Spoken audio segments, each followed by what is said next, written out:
the things that I find stresses students out the most when it comes to testing and test prep is that the plan was never well conceived to begin with. I find a lot of AP students who just de facto prep in the spring, which frankly, when you're also preparing for AP exams and potentially SAT subject exams and maybe finals as well, not the best timing. Likewise, I find students who sometimes are testing too soon or too often, and that also puts other undue pressure on the student. So today I'm going to share a few tips that I have for creating a stress-free testing timeline. My number one tip is to begin with the end in mind. The goal that I have for all of my students is that they have test scores they're proud of by the end of their junior year. By having this goal, it really frees up students to focus on their college search and their college applications over the summer before their senior year. Now, that's not to say that students wouldn't test in senior year if they realized there was a scholarship that they really wanted to go for and it needed a little extra prep and a boost to their score.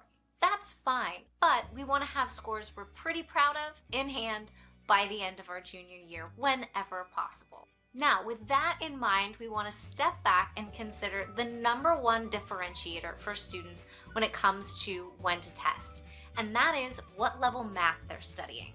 While there is pre-cal covered on both the ACT and SAT, Algebra 2 is really going to be the last large chunk of content that students really need to know.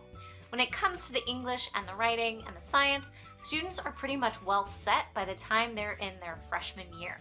So the thing we're really waiting on to catch up is math. So once a student has either completed Algebra 2, ideally, or is halfway through Algebra 2, in the instance of a student who's taking Algebra 2 in junior year, the student is ready to prepare.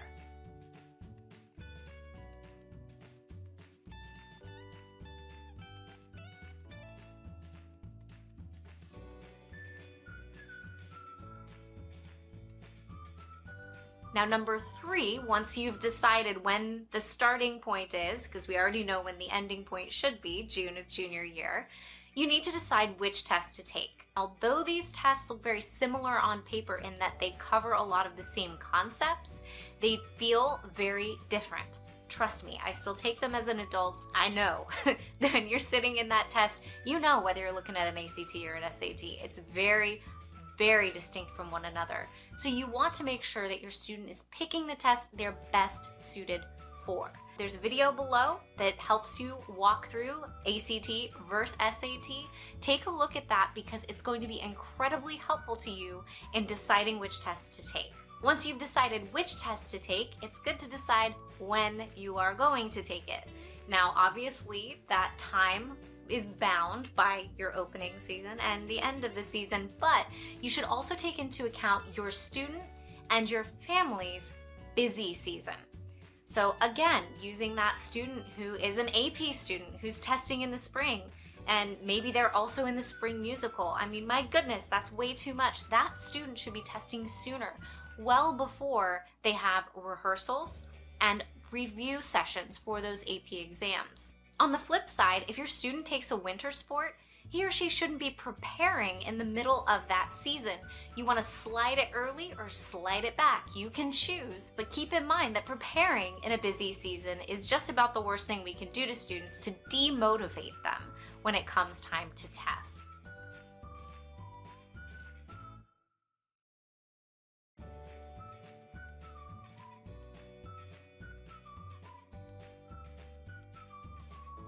Now I'm going to share a little insider tip. Not everybody feels comfortable doing this, but I found it is the number one way to help students maximize the returns on test prep and also get done with testing as fast as possible. And it's this.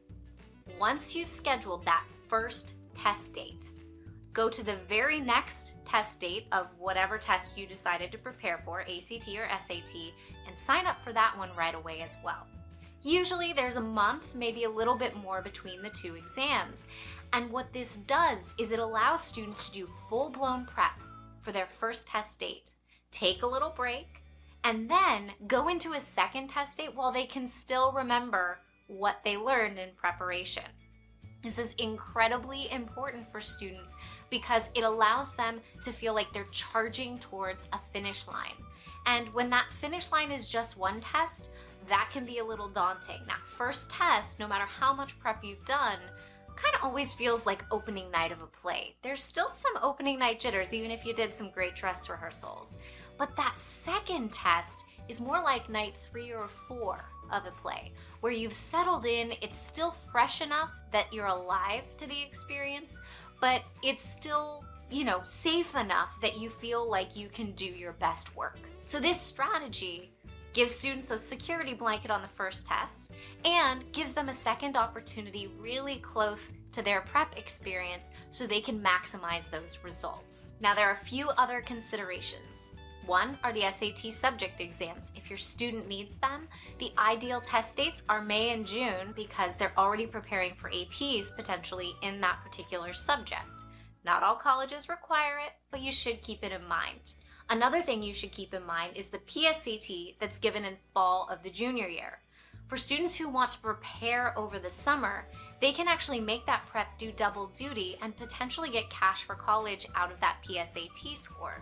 A lot of my students really like leveraging this strategy, and because of that, my complete package programs include a mini workshop on the PSAT to transition either their SAT course or ACT course learnings into the PSAT. That's included with the complete package program at no extra cost. So if that sounds like your rising junior and he or she really wants to take advantage of making this prep go further, that's a great way to kill 2 birds with 1 stone. Another consideration is that some students do want to take both tests, and my courses are designed to flow into one another.